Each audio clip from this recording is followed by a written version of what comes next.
Good morning, traders. Yes, I know it's early, but the markets wait for no one, and we need to be more alert than a trader after 3 double espressos. Before we dive into today's ocean of charts, I wanted to remind you that in my courses, you can see how I put all these analyses we're about to discuss into practice. It's like having a front row seat in the financial markets theater, but without the risk of getting hit by tomatoes when a prediction goes wrong.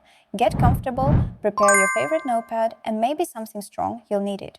Because today, we're going on a world tour of the markets that even the most experienced travelers couldn't imagine. From America to Asia, passing through Europe, we'll uncover every small signal the markets are sending us. And believe me, today they have a lot to tell us. I know many of you already have your charts open and can't wait to dive into the analysis. And I promise I'll make everything so interesting that you'll even forget to obsessively check your positions every 3 seconds. So, fasten your seatbelts because this journey through global markets is about to begin, and I assure you it will be more exciting than an action movie marathon. Let's start with the main analysis, the Standard & Poor's. From the COVID crash in March 2020 to the peak in December 2021, we observed a significant movement. What's interesting to note is that this movement is being replicated, almost doubled, from the low made in September-October 2022 to current highs. This leads us to an important conclusion. We're probably at a target point where the market should have reached all its technical objectives. This doesn't necessarily mean it will decline, but it's certainly not the ideal moment to enter the market, despite all indicators suggesting a bullish trend. Looking more closely, we've been moving sideways since November, while remaining in a strong bullish trend. The first warning bell could ring with a break below 5,900. If we break this level and move into the 5,800 zone, it could be the first signal of a trend reversal. The Nasdaq is in a very similar situation to the S&P 500. We're at historic highs and have been moving sideways since early December.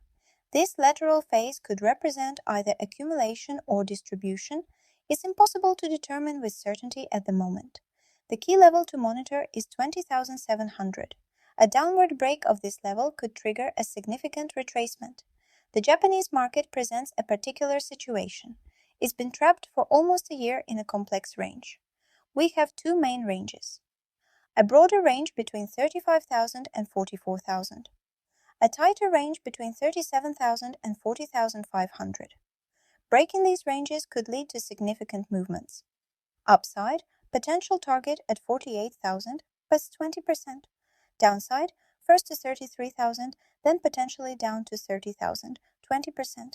Considering that the S&P 500 has reached its targets, it's more likely to expect a downward movement. This perspective is reinforced by the Bank of Japan's actions, which is raising rates.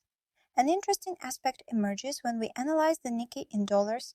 Although the upward movement has been much more contained, we're still at highs, which requires particular attention. The situation in China is particularly critical. The market is in an economic recession phase and in free fall since the post-COVID period of 2021. Despite the recent relaunch linked to artificial intelligence with DeepSeek, there exists a serious risk of financial implosion. Most recent rallies are due to liquidity injections from the Chinese government. It's like giving a dose of drugs to an addict. This artificial stimulus doesn't solve the structural problems. The Chinese patient needs completely different treatment. The Hong Kong situation reflects similar issues. India, after a period of strong growth, is showing signs of retracement. This could be an important early indicator for global markets. If the index should return to the 18,000 zone, it could signal imminent problems for other markets as well. Not because India controls the markets, but because it could serve as a leading indicator. The German DAX is showing an impressive performance, with an uninterrupted rally since October 2022. However, this movement raises concerns. While from a technical perspective we're in a clear buy, Europe's fundamental situation is tragic. We're facing a systemic crisis in Germany, yet markets continue to rise. This misalignment between market performance and economic reality makes the current movement very dangerous. I advise against riding this trend unless you have well-defined specific strategies, because the risk of significant losses is concrete. The Euro Stoxx has followed a more linear movement, clearly showing 3 Elliott waves. The third wave reached its target this week, suggesting the possibility of a significant retracement. The levels to monitor are: first zone 5,000, second zone 4,800, critical zone 4,500, a 15% retracement. The market could do even more than minus 15%, especially if a catalyst event occurs, considering that markets are all overvalued and there's too much euphoria. This situation is confirmed by the junk bond market, where spreads with AAA securities are at minimums. The London market broke significant resistance last year in February and has continued to rise since then. However, the situation isn't rosy. With rates so high and the ongoing economic crisis in England, there are serious concerns. Technically, the 8,400 level would be a buying point, but in the current context, it's inadvisable to follow this technical signal. Switzerland is forming a concerning double top. The implications could be severe.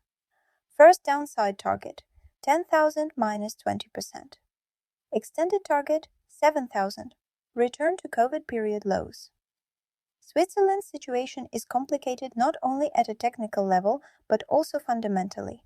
The country has lost part of its international credibility due to sanctions, compromising its neutral status. Moreover, Swiss banks have been infiltrated by Chinese entities, further undermining their traditional security. The market is already discounting these issues. The euro-dollar is signaling a crisis in Europe while America shows strength. The technical situation is concerning. Critical support 1.045. Downside targets in case of break, first 1.01, then parity. Possible extension to 0.98. The double top formation and low liquidity make a descent toward new lows possible. Sterling maintains a period of relative strength, despite being weaker against the dollar in recent months. From the 2022 low, when it was almost at parity, it has shown significant recovery. High interest rates are helping sterling maintain comparable strength to the dollar. The yen, after a phase of strong weakness against the dollar, is showing signs of recovery. We're at levels of 150, not seen since 1998. The recent strengthening of the yen is due to diverging monetary policies. The Fed is lowering rates while the Bank of Japan is raising them. However, the current level remains concerning from a historical perspective. The VIX indicates a very calm market phase, but it's important to note that it can quickly rise to 40, signaling a sudden increase in volatility. The compression of junk bond spreads is another signal of potential systemic risk. The overall analysis suggests an extremely delicate market phase. Despite the apparent strength of many indices, the underlying risks are significant. For long-term investors, prudence is mandatory. Short-term strategies can still find opportunities, but it's fundamental to maintain a disciplined approach and rigorous risk management.